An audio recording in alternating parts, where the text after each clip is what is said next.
Good morning, Don Rolfe here with Northwest Legal Planning, an estate planning and probate law firm located in West Linn, Oregon. And this morning I'm coming on to talk to you about an issue that I see come up a lot for people that do not have an estate plan.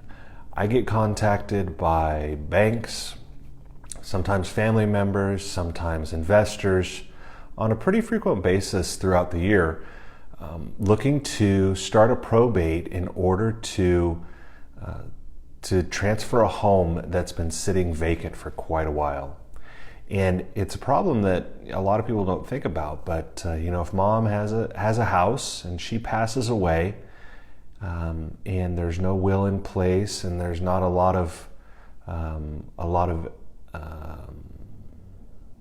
motivation by the family to get done what needs to be done using the intestacy statutes and so forth, mom's house might sit vacant for quite a while. Just about a year ago, year and a half maybe, there was a home that I was helping throw probate for a bank, and the home had actually been sitting, I think, for like 8 years vacant in Portland.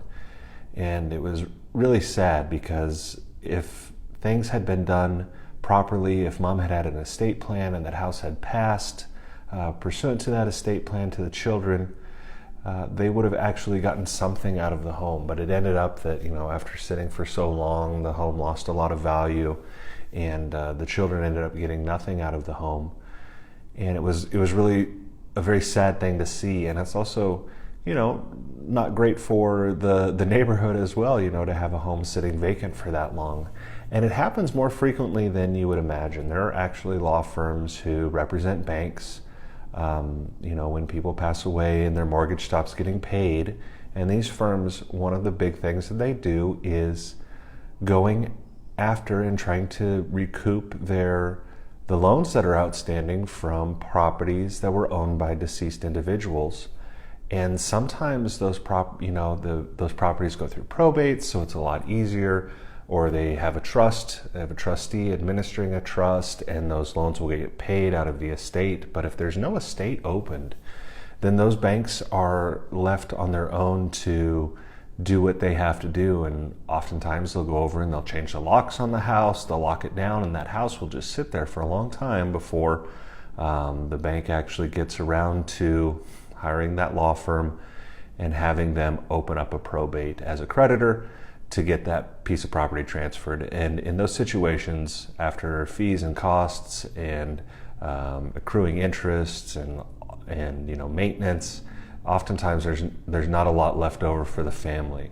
So this is just one very minute, small example of why I think it's really important to have at least a very base estate plan, so that when you do pass away, your family has a guide or a direction as to what you wanted to have happen, rather than maybe everybody kind of getting, paralyzed at the end, and then time passes and nothing happens with the property, and then it just ends up sitting.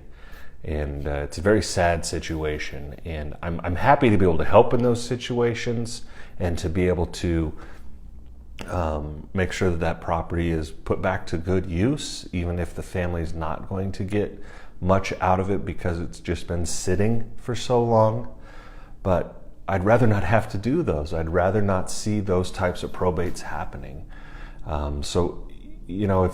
If you have property, whether it's a house or other types of property, and you want to make sure that it's not wasted after you're gone, I think it's really important to do some estate planning. And if you have questions about it, you can always reach out to me by going to myestateplanmeeting.com, and you type in some information, pick a time for us to talk. We can either do it on the phone or in person, and I will be able to answer those questions for you and talk to you about what it is that you would need to, at the bare minimum, to get in place in order to make sure that things like that do not happen, or at least to hopefully make sure that they don't happen. I mean, even with the best planning, sometimes things go sideways. And I've recently been involved in a case that's not estate planning related, but it is a case that has gone to litigation. I've been consulting a little bit on it, and I'll tell you what, the party that I've been consulting with, they did all of their due diligence, they did their planning, they, planned to make sure that they had the best possible outcome, but it just didn't work out 100%. And so, if you're doing planning, or if you have done planning in the past for your estate, it's always a good idea to have a second set of eyes on it, to take a look at it, to make sure it's going to do what it is that you want it to do. Regardless, the reason that I came on this morning is to let you know that there are consequences to not having a proper plan, and that one minute little thing that I was telling you about is more frequent than you would imagine, than I would have imagined before I got into this business, is that property can sit derelict and empty for quite a while after you're gone, and if it was your intention for that property to benefit your heirs, there's a good chance that it might not if it's not handled appropriately.